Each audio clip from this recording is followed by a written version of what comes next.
video will explain how to use SnagIt to capture a section of text so that your students can annotate it digitally. So I'm at Newsella and I've chosen an article that I want my students to read. I'm now going to screen capture just a couple paragraphs of it. You can do more, and I'll show you how to do that second, but for now I'm just going to do this part right here. And in order to do that, I need to switch from video to image. So I'm going to click on these three little dots here after I've opened SnagIt. If you haven't opened SnagIt before, go to your Start menu and search for SnagIt, and then open it up and it'll pop up here at the top. So I want an image. And I'm going to instruct my students to click, hold, and drag to select the region of the text that they want. This is loaded onto all student computers. Once they have the section they want, it will open in the SnagIt editor.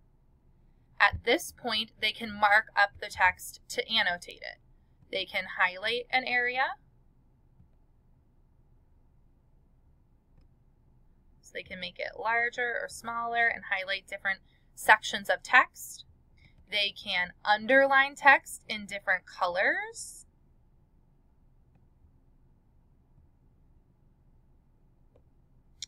They can include text bubbles to comment on the text as we go.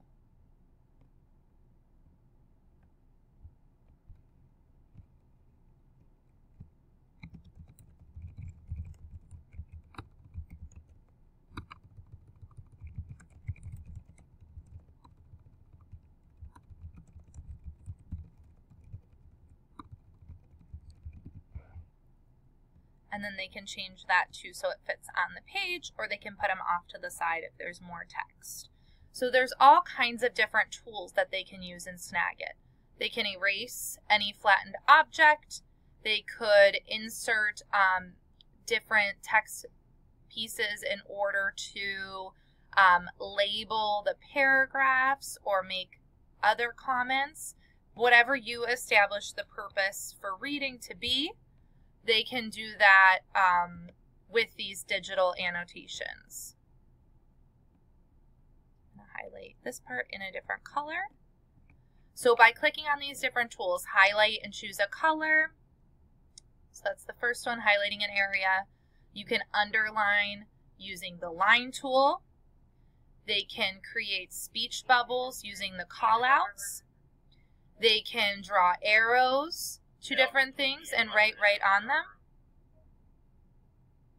They can use the pen to draw freehand if they want to do like a plus sign or a minus sign based on the purpose for reading, and then they could explain it with the different callouts.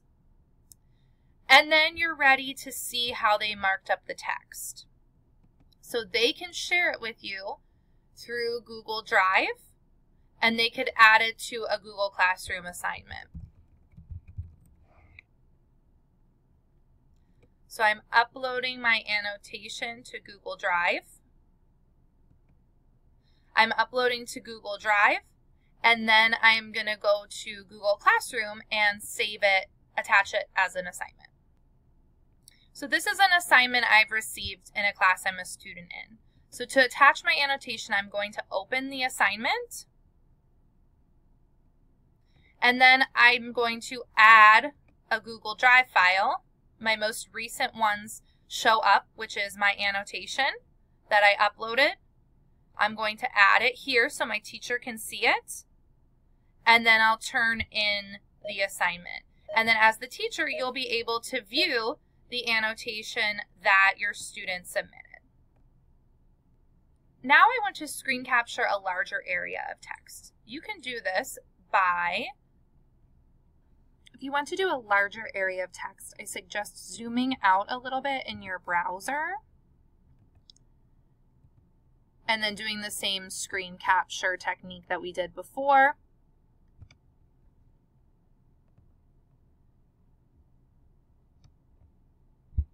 And students can annotate the text in the SnagIt editor, just as we did before. Please feel free to share this tutorial with your students if you are assigning them text to annotate using SnagIt.